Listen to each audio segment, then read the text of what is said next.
अल्हम्दुलिल्लाहि रब्बिल आलमीन वल्आक़िबतु लिल्मुत्तक़ीन वस्सलातु वस्सलामु अला सय्यिदिल अंबियाइ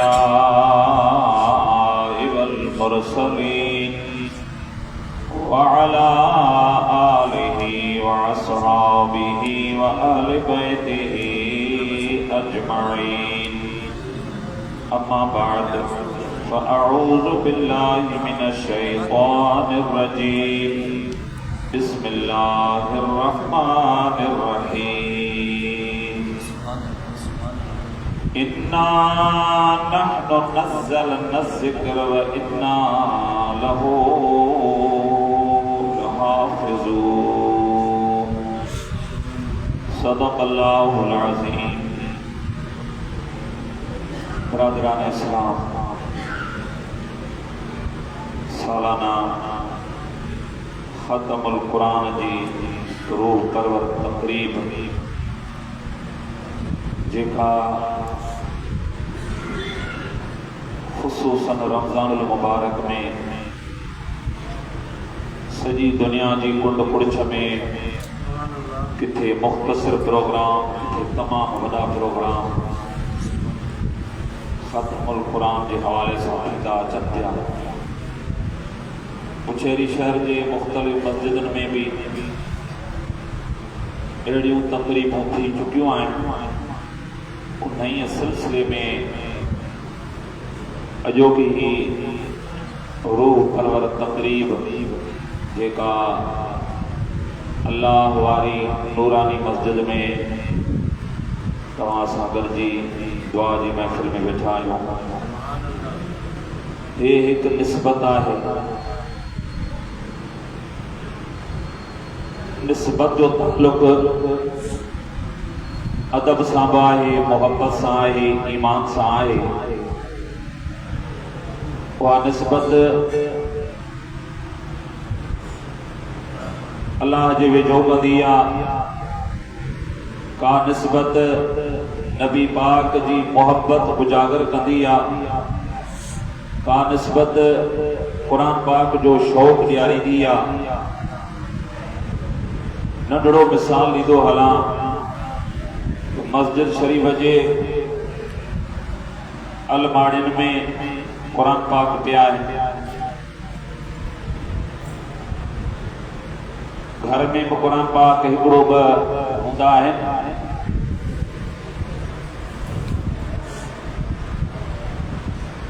दुनिया में कपड़ो केॾो बि क़ीमती हुजे,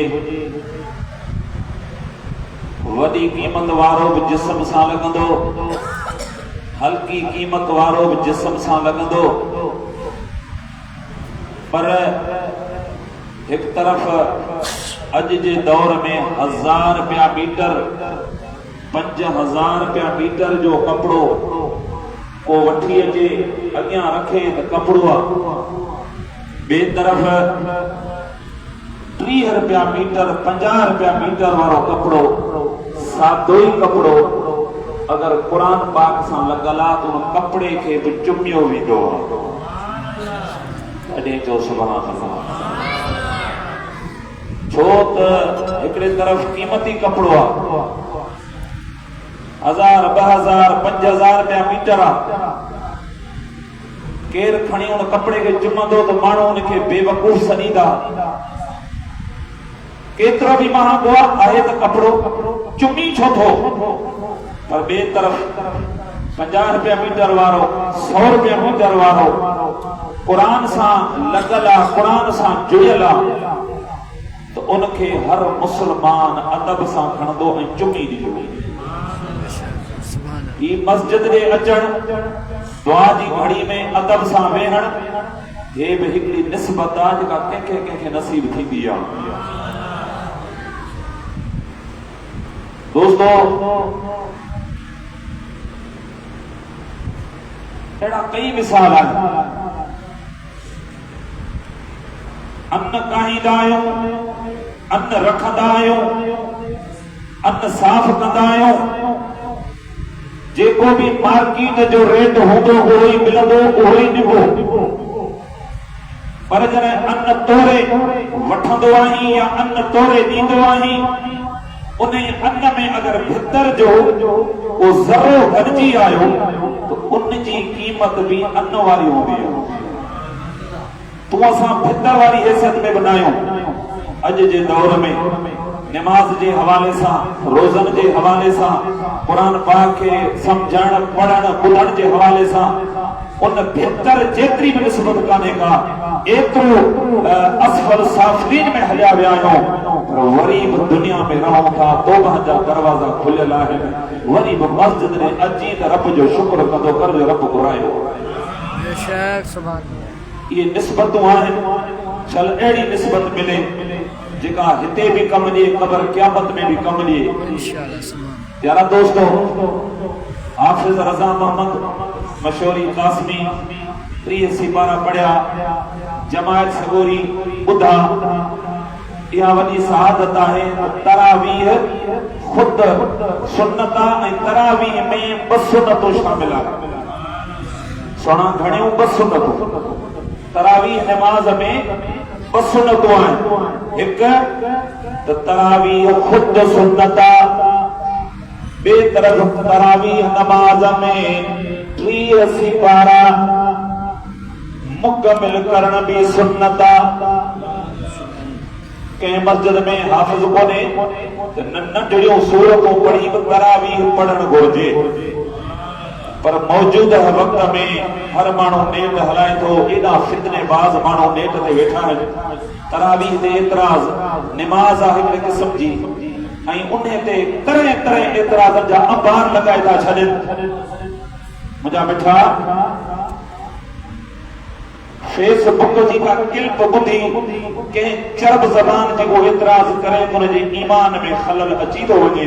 पर जेको क़ुरान पढ़ंदो, हदीसूं पढ़ंदो, दीन जा किताब पढ़ंदो, कॾहिं बि एतिराज़ कोन कंदो। नबी करीम अलैहिस्सलातु वस्सलाम जन मक्को पाक छॾे मदीने आया। हिकिड़ो साल गुज़री वियो। सन 2 हिजरी में सरकार ते रमज़ानुल मुबारक जा रोज़ा फर्ज़ थिया। पाण नमाज तरावीह पढ़ायूं। मुख़्तसर ॿुधायां थो, सिर्फ़ अक़लमंदनि लाइ, ईमान वारनि जे लाइ इहो वाक़ियो, इहा रिवायत, इहा हदीस, इहा काफ़ी आहे। ज़िद जो को बि इलाज कोन्हे। हाणे असां वटि जेको दस्तूर आहे, असां में जेके कोताहियूं आहिनि, माण्हू फर्ज़ ई कोन था पढ़नि। फर्ज़ पढ़ंदा त घणा सुन्नत कोन था पढ़नि। जुमे जे ॾींहुं बि अक्सर फर्ज़ पढ़ी जमायत अधु खां घणी हली वेंदी आहे। मिठा, इहा असां में कोताहियूं आहिनि। शौक़ न आहे, नमाज़ सां दिलि नथी लॻे, जो फर्ज़ नथा पढ़ो, जे फर्ज़ पढ़ो था त सुन्नतूं नथा पढ़ो। यारा दोस्तों, नबी करीम अलैहिस्सलातु वस्सलाम जे ज़ाहिरी दौर में तरीक़ोकार अलग हो। कहिड़ो? काफ़ी सहाबा सुन्नतूं घर पढ़ींदा हुआ। फर्ज़ नबी पाक जे पोयां पढ़ी, वरी बाक़िया सुन्नतूं घर वञी पढ़ंदा। ज़ोहर नमाज़ हुजे या इशा नमाज़ हुजे, कुछ सहाबी वेही विरहंदा हुआ। सरकार सल्लल्लाहु अलैहि वसल्लम जॾहिं रोज़ा फर्ज़ थिया, पाण इशा जो फर्ज़ 4 रकातूं पढ़ाए हवेली पाक में हलिया विया। कुछ सहाबी मस्जिद में वेठा, कुछ घरनि में हलिया विया। सुन्नत भी पढ़ियो, वित्र भी पढ़ियो, हलिया जो विया। सरकार मदीना कुछ देर खां पोइ मस्जिद नबवी में आया। जेके मौजूद वेठा हुआ 50 सहाबी हुआ, 100 हुया, केतिरा भी हुया, पर हुया थोड़ा, घणा त हलिया विया। जीअं दस्तूर में इशा पढ़ंदा हुआ, उन मुताबिक़ सुन्नतूं वित्र बाक़ी घर पढ़ियो। जेके मौजूद वेठा हुआ, उन्हनि खे मदीने वारे साईं फरमायो, उथी बीहो, तव्हांखे तरावीह पढ़ायूं। सरकार उन्हनि खे तरावीह पढ़ाई। मदीने जो साईं कुरान पढ़े सहाबी पोयां बीहन त छा अंदाज़ हूंदो कुरान पढ़ण ऐं कुरान ॿुधण जी लज़्ज़त जो बेशक असां में त लज़्ज़त इहा आहे जो हाफ़िज़ अहमद रज़ा सद कयो अंदर अचो त अंदर अचण लाइ जमात तयार कान्हे हक़ीक़त तो बयान को यार दोस्तों सरकार नमाज तरावीह 20 रकातों सहाबा के पढ़ायो जन पढ़ी मिसाल दिया तो 50 माण्हू उन्हनि 50 माण्हू सुबुह जो हो हिन सां मिलियो को हुन सां मिलियो को हिन सां मिलियो को हुन सां मिलियो यार रात तव्हां फर्ज़ पढ़ी हलिया वियो मदीने वारे साईं असांखे वाह जो 20 रकातूं पढ़ायूं आहिनि ॾाढो मज़ो आहे क़ुरान सौ सरदार पियो पढ़े मस्जिद नबवी हुजे ऐं छा त लज़्ज़त हुई छा सुरूर हो छा दिल खे राहत मिली अदा 50 माण्हू त पढ़ी वरी सुबुह जो दुकाननि ते कचहरियुनि में जो इहा ॻाल्हि हली त ॿी राति 200 माण्हू गॾु थी विया सुभान अल्लाह ॿी राति बि सरकार इहे तरावीह पढ़ाई मस्जिद नबवी सहाबा सां फर्जी चौथी रात महबूब फर्ज पढ़ाई हलिया विया ॿाहिरि आया ई कोन साहब इंतजार कयो आधी रात में इंतजार कयो हत्ता के सहरी जो टाइम थी वियो हलिया विया घर में वञी सहरी कयो फजर जी नमाज पढ़ी सरकार मदीना सल्लल्लाहु अलैहि व आलिहि वसल्लम ने तवज्जो कयो अर्ज़ कयो या रसूल अल्लाह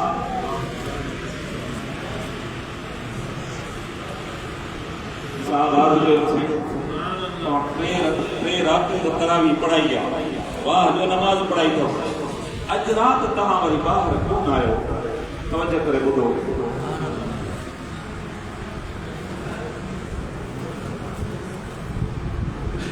तव्हां ॿाहिरि न आयो मदीने जे साईं सल्लल्लाहु अलैहि वसल्लम जन इरशाद मुबारक फरमायो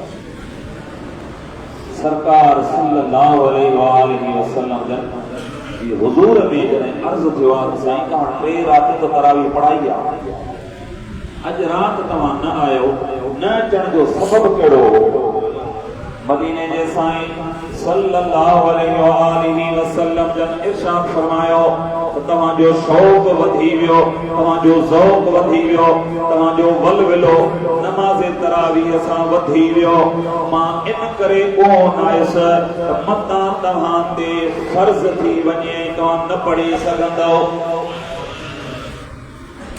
यानी उम्मत सां प्यार कयो उम्मत सां रहमतुल लिल आलमीन हुजण जो इज़हार कयो तो तव्हांजो तरावीह नमाज जो 3 रातियूं नबी से पढ़ायूं 3 रातियूं नबी पाक पढ़ायूं चौथी रात न आया हाणे रात को नबी पाक और पढ़ायूं आहे जट जो एतराज करे तो जेरा जो कोने 3 रातियूं नबी पाक तरावीह पढ़ाई आहे चौथी रात सरकार जो बाहर न अचण सहाबा जो पुछण पाण फरमायो त मुखे दिल में ख्याल आयो त मता इन ते हमेशगी थी वजे ऐं अल्लाह के अमल त पसंद आ मता मुझी उम्मत ते फर्ज थी वजे फर्ज थी वेंदी त खुदा न पढ़ी सघंदो एड़ी बी हदीस आहे जेकॾहिं सहाबी अर्ज़ कयोसी हज हर साल फर्ज आहे को लखापति माण्हू आहे करोड़पति माण्हू आहे छा उन ते हज हर साल फर्ज आहे मदीने जा साईं चुप थी विया वरी ॿियो चकर सुवाल कई साईं पैसे वारो माण्हू आहे छा उन ते हज हर साल फर्ज आहे तॾहिं तो मदीने वारो साईं ख़ामोश रहो टियों चकर जॾहिं पुछई त पाण जवाब ॾिनो त न हज हिकिड़ो फर्ज अथसि अगर हर साल वेंदो हज पिया थींदसि बाक़ी लखापति आहे, करोड़पति आहे, अरबपति आहे, केतिरो बि मिल्कियत सां माला माल आहे, हज हिकिड़ो फर्ज़ अथसि। असां बि अर्ज़ कयोसीं न, पोइ पहिरियां ख़ामोश रहियो, पाण फरमायूं त मां ख़ामोश हुन पुछो त साईं हज हर साल फर्ज़ आहे, जेकॾहिं मां चवां हा हर साल फर्ज़ आहे त फर्ज़ थी वञे ऐं मुंहिंजी उम्मत खे तकलीफ़ अचे। सरकार अहिड़े तरीक़े सां तरावीह 3 रातियूं पढ़ाई आहे, चौथी राति ॿाहिरि न अचण, उम्मत सां प्यार जो इज़हार मतां इन्हनि ते फर्ज़ थी वञे। पाण फरमायूं पढ़ंदा रहो।